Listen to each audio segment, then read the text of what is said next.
সাহাবায়ে কেরাম আল্লাহ রসুলকে প্রশ্ন করেন, হে আল্লাহর হাবিব, কিছু লোক তো এমন আছে টুপিটা সুন্দর পরে, জুতাটা সুন্দর পরে, জামাটা সুন্দর পরে, এটা কি অহংকার আলামত নাকি? আল্লাহর হাবিব সাল্লাল্লাহু আলাইহি ওয়াসাল্লাম তখন কি জবাব দিয়েছিলেন শোনেন। নবীজি বলেন, ইন্নাল্লাহা জামিলুন ইউহিব্বুল জামাল, আল্লাহ নিজে সুন্দর আর সৌন্দর্যতাকে আল্লাহ নিজেই ভালোবাসেন। এগুলো অহংকার নয়। সুন্দর কোটি পরেছে, ভালো জামা পরেছে, এগুলো অহংকার কিছুই আসে না। অহংকার কি? রাসূল সংজ্ঞা দিলেন, অহংকার হচ্ছে বাতারুল হাক্কি ওয়া গামতুন নাস, সত্যকে প্রত্যাখ্যান করা আর মানুষকে তুচ্ছ তাচ্ছিল্য করা, এটা হচ্ছে অহংকার। নিজেকে শ্রেষ্ঠ মনে করে অন্যকে নাদান মনে করা, নিজেকেই সবার উপরে মনে করে অন্যকে নিকৃষ্ট মনে করা, এটা হচ্ছে অহংকার। আরেকটা অহংকারের প্রথম অংশই হচ্ছে বাতারুল হাক্কি, সত্যকে প্রত্যাখ্যান করা। আরবের লোকেরা যারা মুহাম্মদ সাল্লাল্লাহু আলাইহি ওয়াসাল্লামকে সত্য নবী জেনেও স্বীকার করতে পারেনি অহংবোধের কারণে, যেমন আবু জাহাল উপলব্ধি করতে পেরেছিল মুহাম্মদ সাল্লাল্লাহু আলাইহি ওয়াসাল্লাম সত্য নবী। কি মনে হয় না আপনাদের কাছে? ইতিহাস তো শুনেছেন, মুহাম্মদ সাল্লাল্লাহু আলাইহি ওয়াসাল্লাম রাতের বেলা কোরআন পড়তেন, আবু জাহেল গিয়ে দাঁড়িয়ে দাঁড়িয়ে কোরআন শুনত, আবু লাহাব শুনত, রাতের আধারে দেয়ালের পাশে কান লাগায় শুনত কোরআন শরীফের তেলাওয়াত। তারা উপলব্ধি করতে সক্ষম হয়েছিল যে রুকে 40 বছরে একটা মিথ্যা শব্দ মুখ থেকে বলেনি, সে তো যে সত্যবাদী মহামানব, কোনো সন্দেহ নাই। তো তারা কালেমা পড়লো না কেন? গ্রহণ করলো না কেন?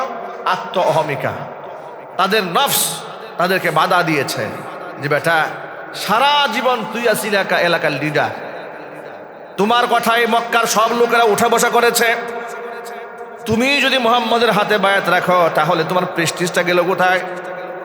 তোমার নেতৃত্ব গেল কোথায়? তুমি তো নেতাগিরি শেষ, তোমার কি নেতাগিরি শেষ। এই আত্ম অহমিকা ওদেরকে পেয়ে বসেছে।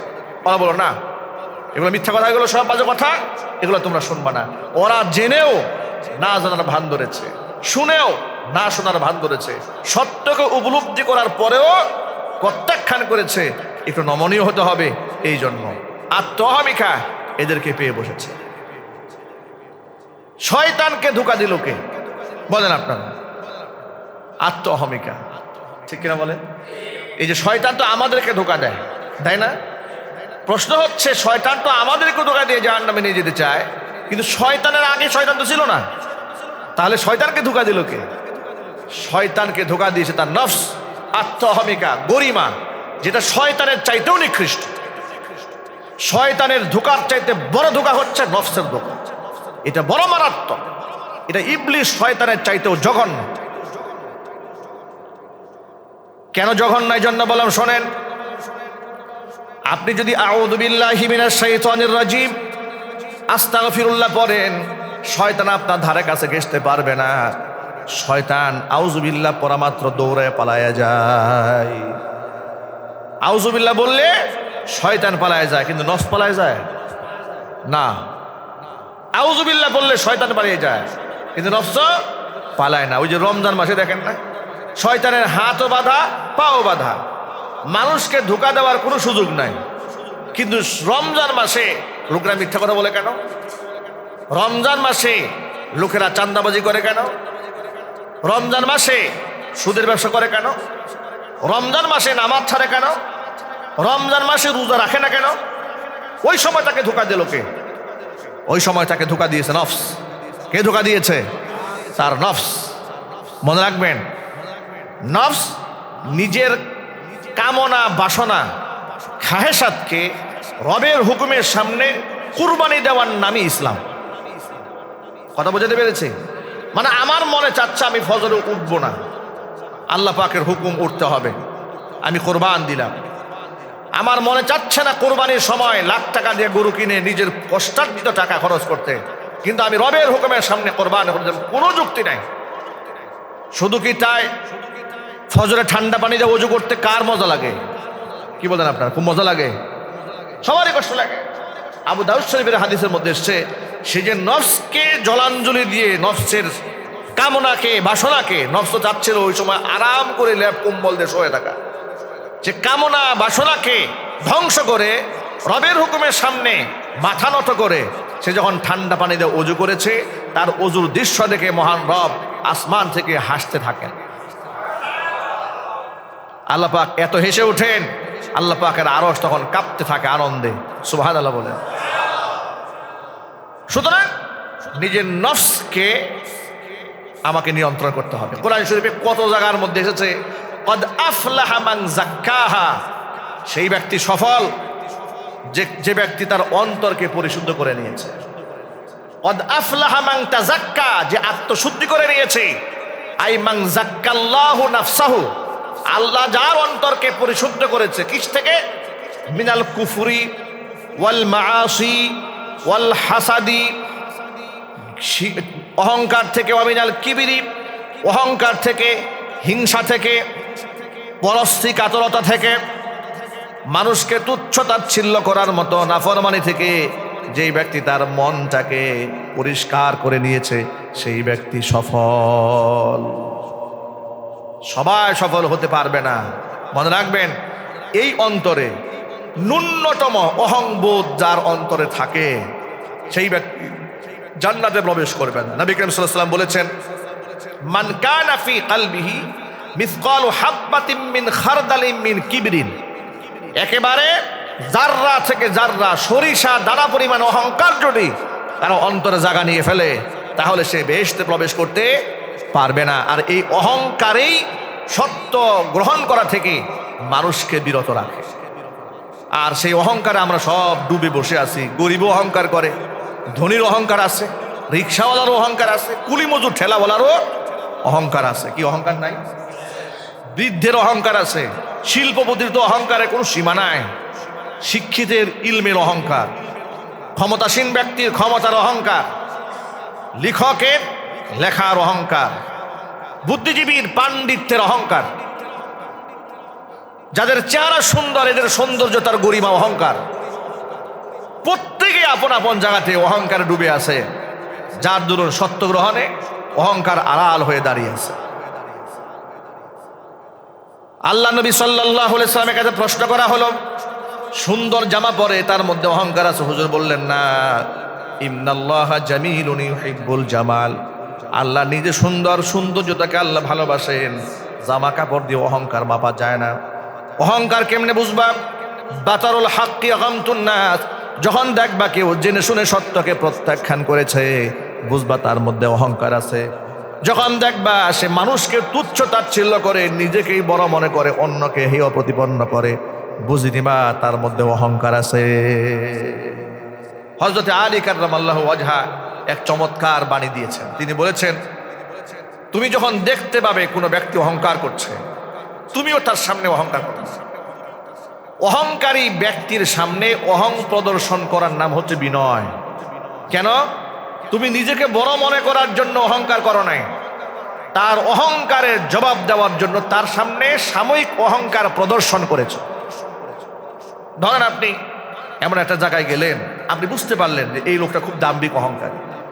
আপনি যদি তার সাথে একটু নমনীয় ব্যবহার করেন, সে নিজেকে একেবারে ক্ষুধা দাবি করে বসবে। কি আছে না এরকম?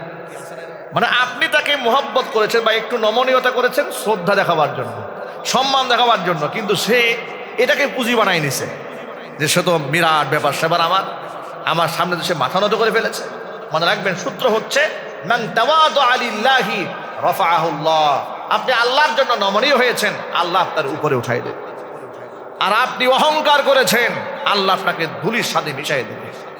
আজকে তাবলিগ জামাতের মধ্যে যে পুরা দুনিয়াব্যাপী কোন্দল তৈরি হয়েছে, মাওলানা সাদ কান্দলেবি হাদাহুল্লাহ, আল্লাহ পাক তাকে হেদায়েত দান করুন। যার আমিত্ব, যার চেয়ার, যার গদি, যার ইমারত, যার নেতৃত্বকে কেন্দ্র করে এত কিছু হয়ে গেল। গোটা দুনিয়ার মধ্যে মানুষ খুন হচ্ছে, শত শত মানুষ আহত হচ্ছে। যাকে কেন্দ্র করে এতগুলো মানুষ খুন হয়, তার কোনো আওয়াজ আছে?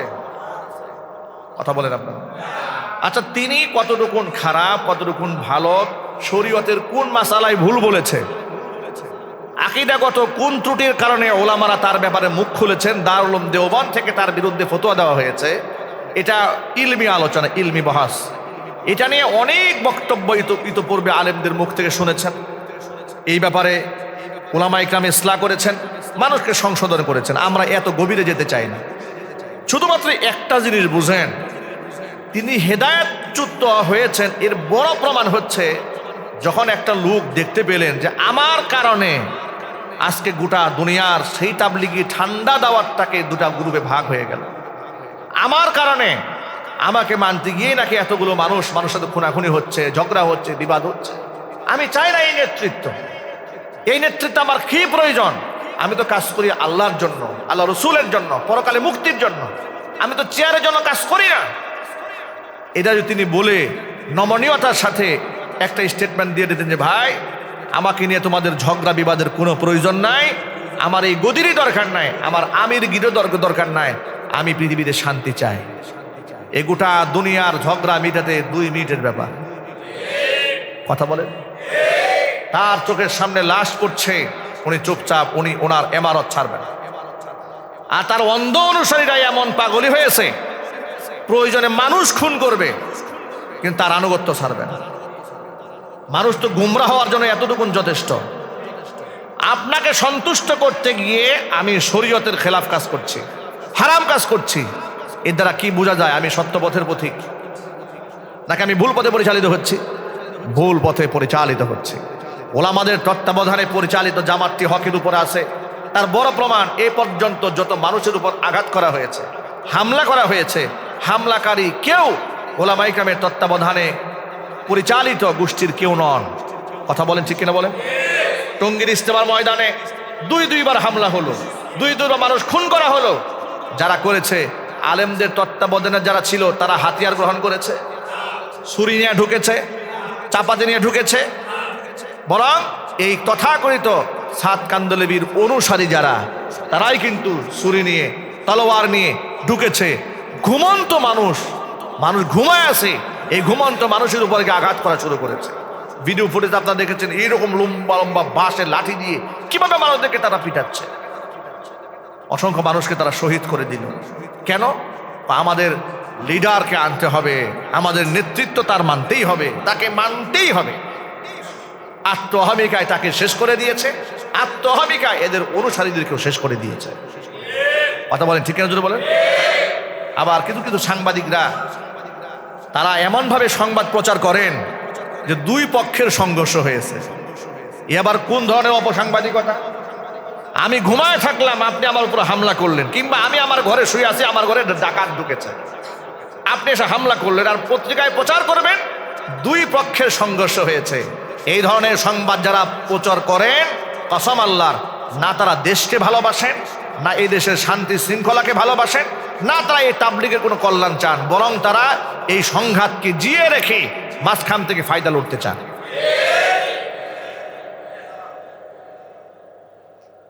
ভাইরা আমার, তাহলে আমি কোনো যুক্তিতর্কে যাচ্ছি না, শুধু কথা একটাই, যখন একজন মানুষ দেখে আমার কারণে মানুষ খুন হয়, উচিত কি যে না আমি এই ফেতনায় থাকবো, আমার কারণে মানুষ খুন হবে, আমার কারণে ভাগ হবে, আমি এই ভাগাভাগি চাই না। যদি তিনি হিদায়াতের উপর থাকতেন তাহলে তিনি নিশ্চয়ই এই পথ থেকে সরে দাঁড়াতেন। এত কিছুর পরেও তিনি যেহেতু সঠিক পথে পরিচালিত হচ্ছে না, এর সবচেয়ে বড় প্রমাণ তিনি তার গদি ছাড়তেছেন না। কথা বলতে হবে ঠিক কিনা বলেন? যার নিজের মধ্যে এত গুমরাহি, তার অনুসারীদের মধ্যে কি থাকবে? যদি লিডার, নেতার যদি মাথা নষ্ট হয়, তো কর্মীর মাথা কি হবে? আরো নষ্ট হবে। কর্মীদিকে তারাই লেলিয়ে দিয়েছে। আলহামদুলিল্লাহ, বাংলাদেশ সরকার ইতোমধ্যে মামলা গ্রহণ করেছে, ওলামা ইকরাম মামলা করেছে। তাদের মধ্যে এই মুআজ বিন নূর, এই উগ্র সন্ত্রাসী, এই গুন্ডা, স্বরাষ্ট্র মন্ত্রণালয়ে গিয়ে হুমকি ধামকি দিয়েছিল যে আমাদের দাবি মানতেই হবে, না মানলে কি করতে হয় এটা আমরা করব। এভাবে যারা উস্কানি দিয়ে মানুষ খুন করেছে, গত রাত্রে প্রশাসনের লোকেরা তাদেরকে গ্রেফতার করেছে। আমরা অন্তর্বর্তীকালীন সরকারকে ধন্যবাদ জানাচ্ছি। সাথে সাথে যাদের নামে মামলা হয়েছে, যারা এই খুনের সাথে জড়িত, ইনভেস্টিগেশন করে তথ্য উপাত্ত গ্রহণ করে এদের কাছ থেকে আসল তথ্য পাওয়া যাবে। কেন পাওয়া যাবে? আপনাদেরকে ছোট্ট করে কথা বলুন। আপনারা নিশ্চয়ই শুনেছেন, বাংলাদেশ 2009 সালে মেধাবী 57 জন সেনা অফিসারদেরকে পরিকল্পিতভাবে হত্যা করে গোটা বাংলাদেশটাকে পার্শ্ববর্তী দেশ ভারতের কাছে জিম্মি করে দেওয়া হয়েছে। এই সেনা অফিসারদের হত্যার বিচার এই মাটিতে হওয়ার দরকার আছে না নাই? আরো জোরে বলে।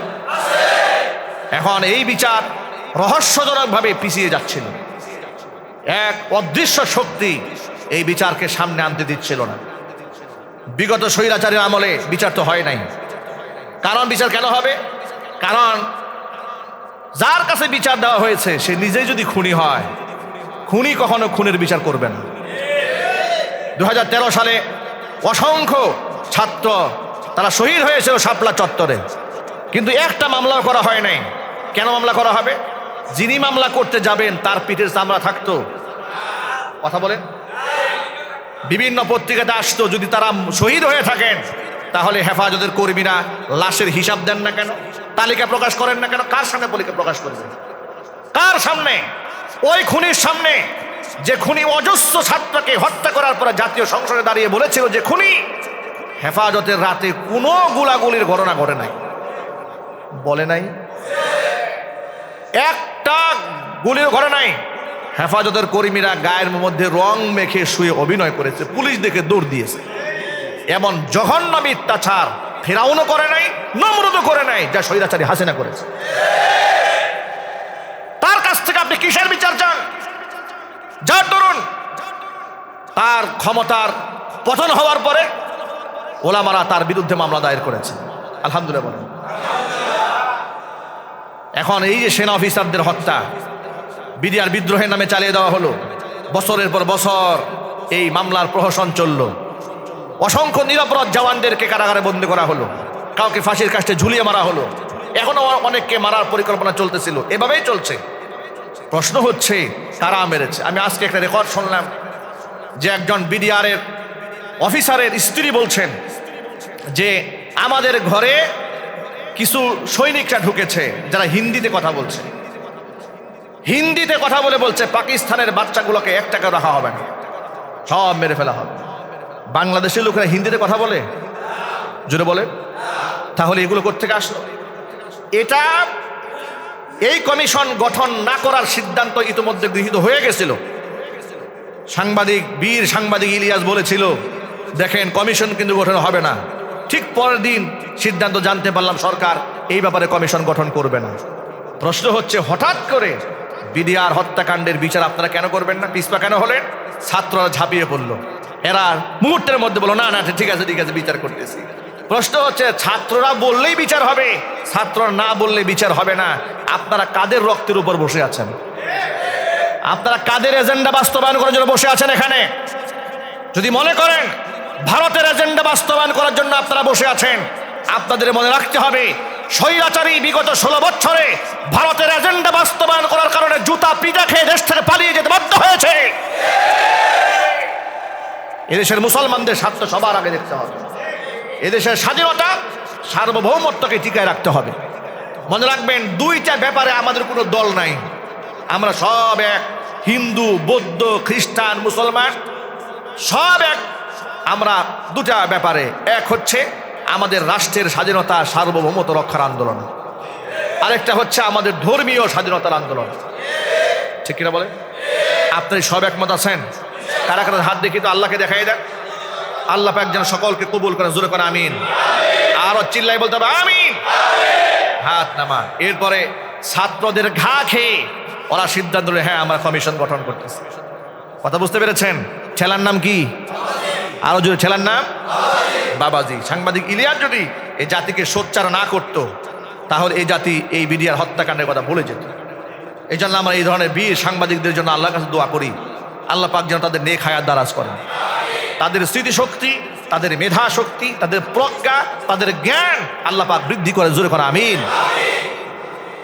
প্রিয় ভাইরা আমার, যেদিন বিডিআর হত্যাকাণ্ডের বিচারের কমিশন গঠন করার সিদ্ধান্ত হলো, খুব ভালো করে শোনেন, যেদিন বিডিআর হত্যাকাণ্ডের কমিশন গঠন করার সিদ্ধান্ত গৃহীত হলো যে 5 দিনের মধ্যে আমরা এর কার্যক্রম ফয়সালা করছি, এখন গোটা দেশের সাংবাদিক, গোটা দেশের বুদ্ধিজীবী সব একমুখী আছে বিডিআর হত্যাকাণ্ডে কি হবে, এর বিচারটা কি হবে, কোন কোন মামলা হবে, কার বিরুদ্ধে হবে, এটা নিয়ে একটা জল্পনা কল্পনা, এটা নিয়ে আলোচনা, এটা নিয়ে এই পর্যালোচনা চলছিল।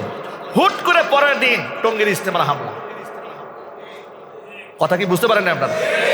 এর মানে গোটা দেশের মানুষের দৃষ্টিভঙ্গি মুহূর্তের মধ্যে এই বিডিআর হত্যাকাণ্ডের বিচারের এই ব্যাপারটাকে মুহূর্তে ভুলাই দিয়া গোটা সাংবাদিক মহল, বুদ্ধিজীবী মহল, রাষ্ট্রমহল, আলেম ওলামা সবার মেধা চলে গেছে টঙ্গীর ইজতেমায়, যাতে করে এই আলোচনাটা আস্তে আস্তে আস্তে আস্তে ধামা চাপা পড়ে যায়।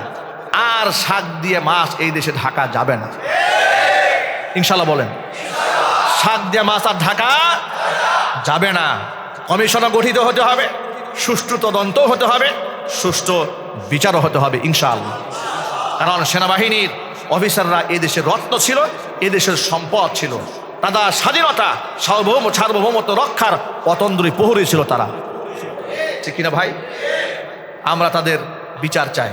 সাথে সাথে এই যে বললাম কেন, এই মুয়াজ বিন নূর, উসামা গম, এই যে অপরাধী যারা সাতপন্থী যারা, এই সাতপন্থীদের সাথে ভারতের, আমাদের বাংলাদেশের যারা ভারতীয় দালাল আছে তাদের সাথে খুব অঙ্গাঙ্গি সম্পর্ক, হৃদয়ের সম্পর্ক, যার দরুন আমাদের এ কথা আন্দাজ করা বড় সহজ হয়।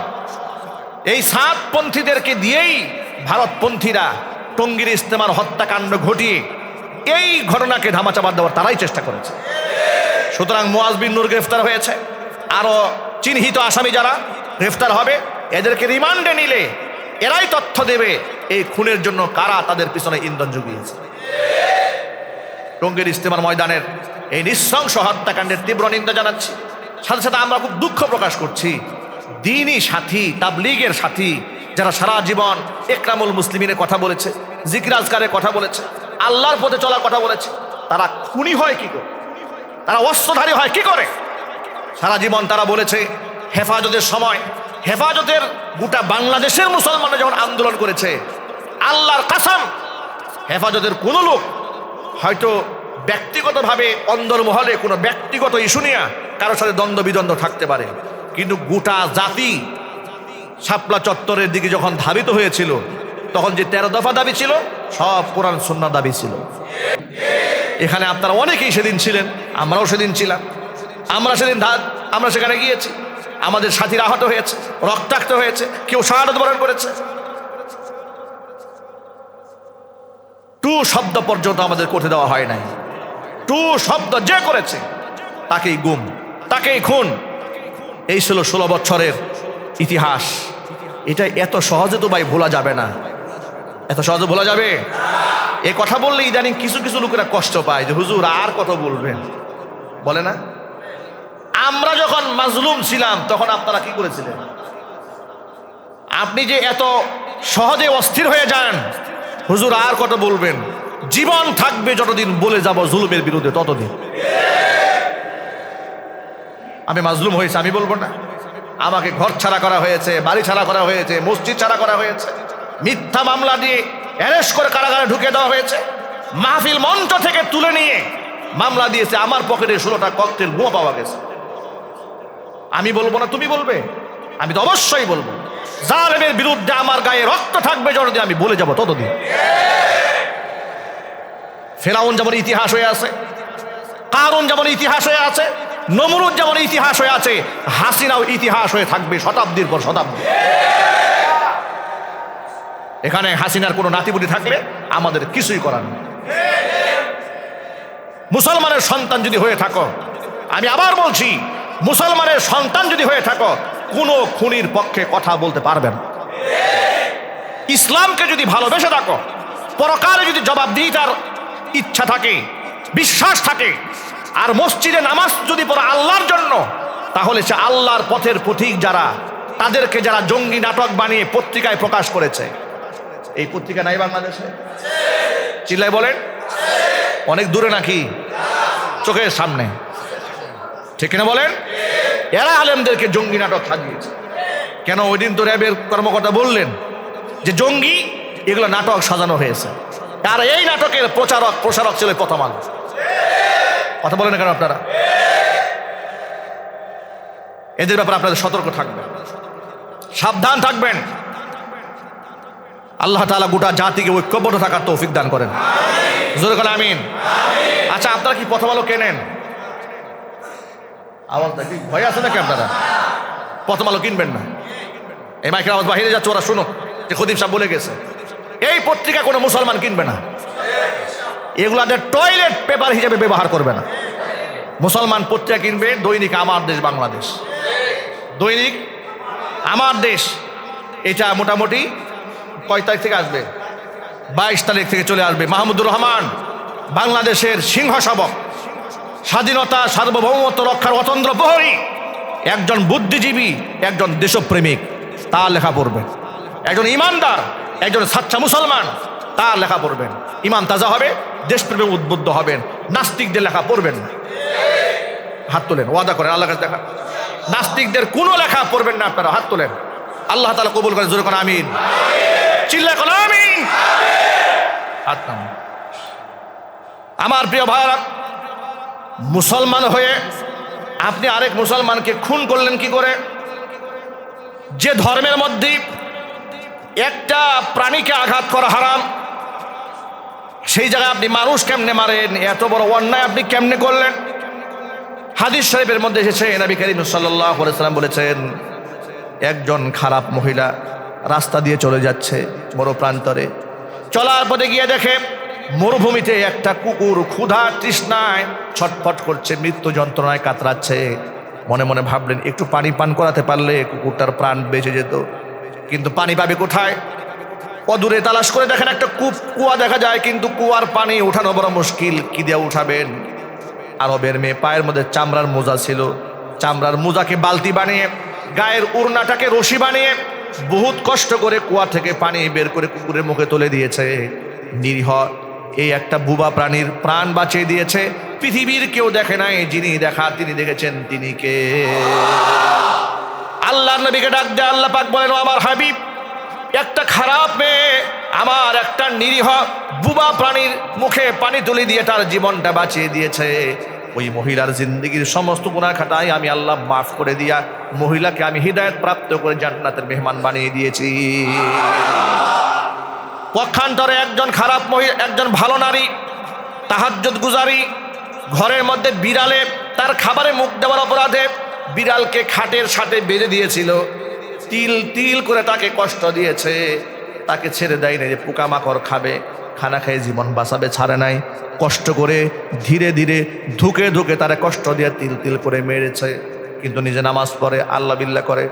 আল্লাহ পাক বলেন, আমার এক নিরীহ প্রাণীকে নির্যাতন করে কষ্ট দিয়ে মারার কারণে আমি আল্লাহ তাআলা মহিলার জিন্দেগির সমস্ত ভালো কাজগুলাকে ধ্বংস করে দিয়া মহিলাকে আমি জাহান্নামী বানিয়ে দিয়েছি।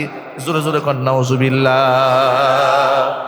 আমার ধর্ম আমাকে শিখিয়েছে একটা কুকুরের উপর জুলুম করতে পারবেন না, ঠিক কিনা বলেন? একটা কুত্তার উপরেও জুলুম করা যাবে না, বিড়ালের উপরও জুলুম করা যাবে না। প্রাণীর উপর রহম করলে যদি আল্লাহ পাক এত বড় মর্যাদা দেন, প্রাণীর উপর জুলুম করলে যদি আল্লাহ জাহান্নাম দেন। আল্লাহ পাকের সৃষ্টি আশরাফুল মাখলুকাত এই দুনিয়ার মানুষ। কোরআন বলছে, ওয়ালাকাদ কাররামনা বানি আদম, বনে আদমকে আমার সৃষ্টিগুলোর মধ্যে সবচাইতে আমি সম্মানিত বানিয়েছি। জোরে করেন সুবহানাল্লাহ। আপনি সেই বনে আদমকে হত্যার মতো জঘন্য পাপ করেন, আপনার দিল কাঁপে না, আপনার মন কাঁপে না? আপনি কেমনে আন্দাজ করলেন মানুষ খুন করে আপনি জান্নাতে যাবেন? ইসলামে গুপ্ত হত্যার কোনো রাইট নাই, কোনো অধিকার নাই। এই যে বলে জঙ্গি জঙ্গি ইসলাম কায়েম করবে, সব মিথ্যা, সব নাটক। কিসের আপনি ইসলাম কায়েম করবেন? ইসলামের কথা বললাম, জন্মের পর থেকে কথা বলতে বলতে আলেমরা শেষ হয়ে যাচ্ছে। ইসলামে যদি গুপ্ত হত্যার কোনো বিধান থাকতো, তাহলে সবার আগে তো গুপ্ত হত্যার ট্রেনিং আমরা দিতাম, আমরা নিতাম। আমরা তো এই ইসলামকে চর্চা করি, আমরা তো ধর্মকে লালন করি, আমরা তো ধর্ম প্রচার করি। যারা ধর্ম প্রচার করে, ধর্মের কথা বলে, তা কোনোদিন গুপ্ত হত্যার সাথে জড়িত একটাও পাওয়া গেছে? চিলে বলে পাওয়া গেছে? কোথাকার কোন খাগড়াছড়ির জঙ্গল থেকে 2-4-5 জন ধরে নিয়ে আসে, লোকেরা চেনে না, জানে না, বলে ইসলামপন্থী। আরে বাবা, ইসলামপন্থী হলে তার ফোকাসটা কি, তার ব্যাকগ্রাউন্ডটা কি? ইসলামের কোন ব্যাকগ্রাউন্ডটা তার আছে? তুমি ইসলামের উপর বদনাম চাপাই দিলা, ইসলামকে টেরোরিস্ট, জঙ্গিবাদ হিসেবে মানুষের সামনে প্রচার করলা। আর ইসলামের কোন ব্যাকগ্রাউন্ডটা আছে? হ্যাঁ, আমি যদি করতাম, আমার ইসলামিক ব্যাকগ্রাউন্ড আছে, আমি ইসলাম সম্পর্কে জেনেছি, ইসলাম সম্পর্কে পড়েছি, আমি ধর্ম প্রচার করেছি। আমি যদি নিজে এই জঙ্গিবাদ বলতে যা বোঝায়, গুপ্ত হত্যা, মানুষ হত্যা, খুন খারাপি, ত্রাস সৃষ্টি করা, আমার মধ্যে যদি থাকতো তাহলে বসতে হয় ইসলামের শিক্ষা এটা আমার মধ্যে নাই। এই পৃথিবীর অসংখ্য ওলামারা আছেন, তুলামারা আছেন, তাদের মধ্যে নাই। উঠাকার কোন জঙ্গল থেকে অচেনা অজানা লোকদেরকে কোন ঘরের মধ্যে বন্দি করছে, নাটক শুরু হয়ে গেছে, সিনেমা। এই ঘরের মধ্যে অনেক কিছু আছে, এখান থেকে বের করা হবে। নিজেরা বাহির থেকে তালা বেরিয়ে দিয়া বুম কিছু ফুটাই দিয়া বলে এই যে জঙ্গিবাদ ধরা পড়ছে। কথা বলেন, এগুলা কি বাংলাদেশে হয় নাই? আরো যদি বলেন, অসংখ্য হয়েছে। প্রশাসনের লোকেরা বলতেছে এগুলো এখন বর্তমানে, পুলিশি লোকেরা বলে বেড়াচ্ছে হ্যাঁ এগুলো হয়েছে বাংলাদেশে। আল্লাহ এই জাতিকে হেদায়েত দান করেন, জোরে করে আমিন। মনে রাখবেন, কাদ আফলাহা মান যাক্কাহা। আমি যে আয়াত দিয়ে শুরু করেছিলাম, ইব্রাহিম আলাইহিস সালাতু ওয়াস সালাম আল্লাহর কাছে দোয়া করেছেন যে আল্লাহ এমন একজন রসুল পাঠাবে যে রসুল তাদেরকে শিক্ষা দেবে কিতাব, শোনাবে কোরআন শরীফের তেলাওয়াত, তাদেরকে আত্মশুদ্ধি করবে, তাদেরকে হিকমা শেখাবে। এখন আমার অন্তরের অহমিকা, দাম্ভিকতা, বড়াইত্ব, বরত্ব, কিবির, হাসাদ, রিয়া, পরশ্রীকাতরতা, এগুলো আমাকে ধ্বংস করতে হবে। যদি এগুলো আমার মধ্যে থাকে তার এই সেজদার কোনো মূল্য নাই, ফেক সেজদা। কথা বোঝাতে পেরেছি? আমি যখন নাক দিয়ে কপাল দিয়ে সেজদাটা দিয়েই ফেললাম তখন তো আমি নিজেকে শেষ করে দিয়েছি। নামাজি ব্যক্তি নিরহংকার হতেই হবে, মনে থাকবে কথাটা ইনশাল্লাহ। নামাজি ব্যক্তি নিরহংকার তার হতেই হবে। সে আত্মহমিকায় সে নিজেকে অনেক বড় করে তুলবে না। আল্লাহ রাব্বুল আলামিন আমাদেরকে আত্মসংশোধন করার তৌফিক দান করেন, আমাদের আত্মাকে পাক বানায় দেন, জোরে করে আমিন। কদ আফলাহা মান যাক্কাহা, সেই ব্যক্তি সফল যে আত্মাকে পাক করে নিয়েছে। আল্লাহ রাব্বুল আলামিন যেন আমাদের সকলকে পবিত্র আত্মার অধিকারী হওয়ার তৌফিক দান করেন। সকলে জোরে বলুন আমিন। ওয়া আখিরু দাওয়ানা আনিল হামদুলিল্লাহি রাব্বিল আলামিন। ক্বাবলা আল জুমআ 4 রাকাত সুন্নাত নামাজ যারা আদায় করেননি মেহেরবানি করে আদায় করুন।